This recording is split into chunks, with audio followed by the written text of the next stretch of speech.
श्री स्वामी समर्थ। तर पवित्र अशा मार्गशीर्ष महिन्याला सुरुवात झालेली आहे। तर पवित्र मार्गशीर्ष महिना हा 21 नोव्हेंबर दिवशी सुरू झालेला असून तो 20 डिसेंबरला शनी अमावस्येने समाप्ती याची होणार आहे। तर ज्या प्रकारे श्रावण महिना पवित्र शुभ मानला जातो तर तितकंच महत्त्व या मार्गशीर्ष महिन्याला दिलं जातं, कारण हा जो महिना आहे श्रीकृष्णांना समर्पित असणारा किंवा श्रीकृष्णांचा महिना म्हणून ओळखला जातो। तर याच मार्गशीर्ष महिन्यामध्ये केलेले स्नान दान त्याचबरोबर दानाला सुद्धा खूप महत्त्व असतं। या महिन्यामध्ये अन्नदान सुद्धा केलं जातं। तर हे खूप विशेष फलदायी मानलं जातं, कारण मार्गशीर्ष महिन्यातील गुरुवार या दिवसाला एक विशेष महत्त्व दिलं जातं।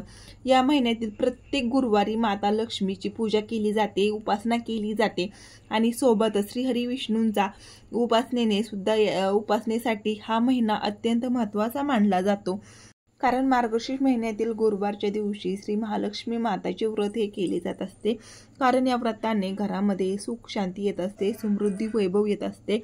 हे व्रत केल्याने देवी महालक्ष्मी आपल्यावरती तिची कृपादृष्टी राहत असते आणि सोबत श्रीहरी भगवान विष्णूंचा सुद्धा आशीर्वाद आपल्याला मिळत असतात। आणि म्हणूनच या महिन्यामध्ये मार्गशीर्ष महिन्यामध्ये सात्विक महिना हा किंवा पवित्र महिना मानला जात असतो। त्यामुळे बघा, या मार्गशीर्ष महिन्यामध्ये सकारात्मक लहरी ह्या खूप जास्त प्रमाणामध्ये सक्रिय असतात आणि म्हणूनच आपण या महिन्यामध्ये जे पण काही व्रत करत असतो किंवा उपासना करत असतो, सेवा करत असतो, उपाय करत असतो तर ते 100% फलदायी ठरत असतात। तर बघा, या महिन्यामध्ये जे आपण सेवा करतो तर त्याचं निश्चित फळ हे आपल्याला मिळत असतं। तर मार्गशीर्ष महिन्यातील पहिला गुरुवार हा 27 नोव्हेंबर दिवशी आलेला आहे, पहिला गुरुवार आहे। तरी या दिवशी आपल्या घरामध्ये फक्त ही एक वस्तू आणायची आहे।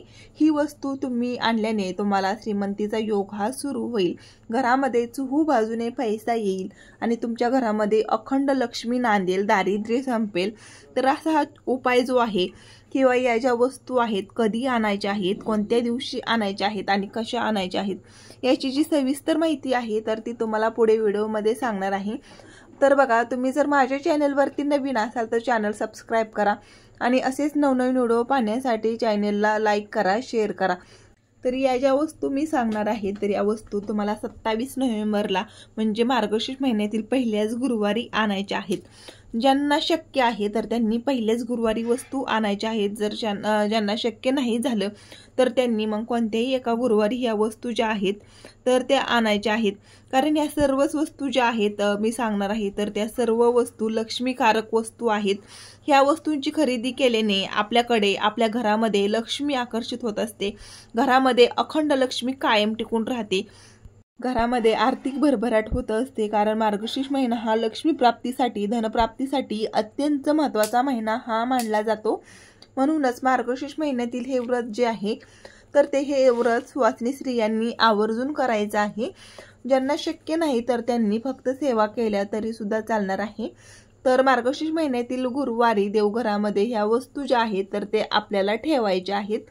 तर बघा, या वस्तू आपल्या घरामध्ये का आणायच्या आहेत? जर तुमच्या घरामध्ये पैशांची तंगी असेल, सारखं आजारपण असेल, तुमच्यावरती भरपूर असं कर्ज झालेलं असेल, तुम्हाला उसने पैसे घेण्याची वेळ आलेली असेल, जमिनीची महत्त्वाची कामे पूर्ण होत नसतील, व्यवसायामध्ये नफा होत नाही, सारखा तोटा होत आहे, तुमचा सतत प्रत्येक कामामध्ये तुम्हाला अपयश आहे किंवा मग व्यवसायामध्ये तोटा झालेला आहे, लॉस झालेला आहे, तुमच्यावरती भरपूर असं कर्ज झालेलं आहे, त्या कर्जातून बाहेर निघण्याचा मार्ग मिळत नसेल किंवा बघा तुम्ही भरपूर कष्ट करत आहात, एखाद्या गोष्टीमध्ये भरपूर कष्ट करत आहात तरी सुद्धा तुमच्या कष्टाला यश मिळत नसेल, व्यवसायामध्ये प्रगती होत नसेल किंवा बघा काय होतं की एक व्यक्ती घरातील आजारी पडला की दुसरा व्यक्ती आजारी पडतो, म्हणजे घरामध्ये अखंड लक्ष्मी वास करत नाही, घरामध्ये अलक्ष्मी आहे, तुमच्या घरामध्ये अलक्ष्मीचा वास आहे असं समजून जायचं आहे। त्यामुळे या ज्या वस्तू सांगणार आहे तर या सर्व वस्तू ज्या आहेत तर अशा ह्या वस्तू लक्ष्मीकारक वस्तू ठेवल्याने तुमच्या घरामध्ये अखंड लक्ष्मी वास करते आणि जेथे लक्ष्मी असते तर तेथे दारिद्र्य गरिबी टिकत नाही।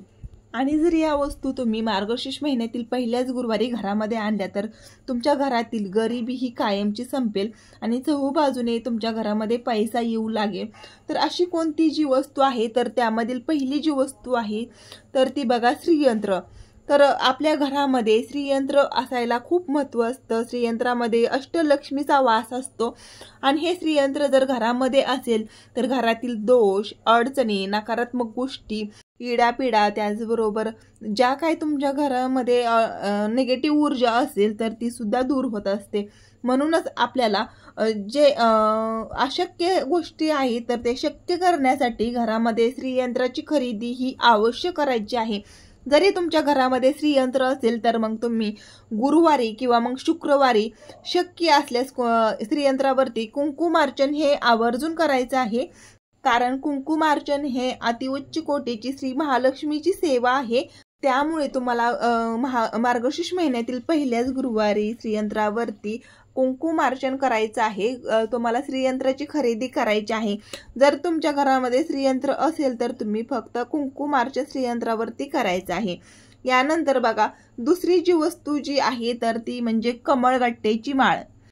जर बघा श्री महालक्ष्मी ही जी आहे तर ही कमळाच्या फुलावरती विराजमान असते।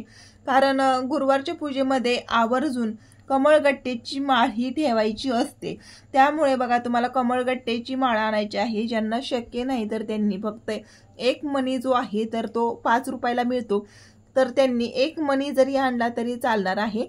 तर ज्या ठिकाणी पूजेचं सर्व साहित्य मिळतं तर तिथे हा जो मणी आहे तर तुम्हाला तो मिळून जाईल आणि आपल्याला गुरुवारच्या पूजेमध्ये हा मणी विकत आणून पूजेमध्ये ठेवायचा आहे। बघा ज्या घरामध्ये माता लक्ष्मीचं आसन असतं तर तेथे माता लक्ष्मी स्वतःहून विराजमान होत असते। त्यामुळे तुम्हाला कमळ बी जे आहे तर त्याचं खरेदी करायचं आहे। त्यानंतर तिसरी जी वस्तू आहे तर ते म्हणजे कवड्या। तर पिवळ्या कवड्या ह्या माता लक्ष्मीला अतिशय प्रिय आहेत। त्यामुळे तुम्हाला माता लक्ष्मीला आकर्षित करण्यासाठी घरामध्ये 5, 7 किंवा 11 अशा कवड्या ज्या आहेत तर त्या खरेदी करायच्या आहेत। जर तुमच्या देवघरामध्ये अगोदरच्या जर कवड्या असतील तर तुम्हाला विकत आणायच्या नाहीत। तर जर तुमच्या घरामध्ये पांढऱ्या जरी कवड्या असल्या तरी तुम्ही त्याला पिवळ्या करू शकता आणि गुरुवारच्या पूजेमध्ये ह्या कवड्या ज्या आहेत तर त्या ठेवू शकतात। तर गुरुवारच्या पूजेमध्ये कवड्यांचं पूजन झाल्यानंतर त्या कवड्या तुम्हाला लाल कपड्यामध्ये बांधायच्या आहेत। उजव्या हातामध्ये ती पोटली घेऊन 3 वेळा महालक्ष्मी अष्टकमचं पठण करायचं आहे आणि त्यानंतर पैशाच्या तिजोरीमध्ये या ज्या कवड्याची पोटली आहे तर ती ठेवायची आहे। यामुळे घरामध्ये पैसा हा कायम टिकून राहतो। ज्या काही घरामध्ये पैशांच्या अडचणी निर्माण झालेल्या असतात तर त्या सुद्धा अडचणी दूर होण्यासाठी मदत होत असते। त्यामुळे या ज्या कवड्या आहेत तर या तुम्हाला खरेदी करून आणायच्या आहेत आणि एका पोटलीमध्ये बांधून तुमच्या पैशाच्या तिजोरीमध्ये ठेवायच्या आहेत। त्यानंतर चौथी जी वस्तू जी आहे तर ती म्हणजे लक्ष्मीची पावलं। तर आपल्या घराच्या मुख्य उंबरठ्यावरती अजूनही तुम्ही लक्ष्मीची पावले आणलेली नसतील तर तुम्हाला गुरुवारच्या दिवशी म्हणजे मार्गशीर्ष महिन्यातील पहिल्या गुरुवारी लक्ष्मीची पावलं अवश्य आणायची आहेत आणि मुख्य उंबरठ्यावरती ती लावायची आहेत। कारण माता लक्ष्मीची पावलं ही अत्यंत शुभ मानली जातात। कारण आपल्या घराचा जो मुख्य दरवाजा असतो, मुख्य उंबरठा असतो तर ते आपल्या घराचं सर्वस्व असतं।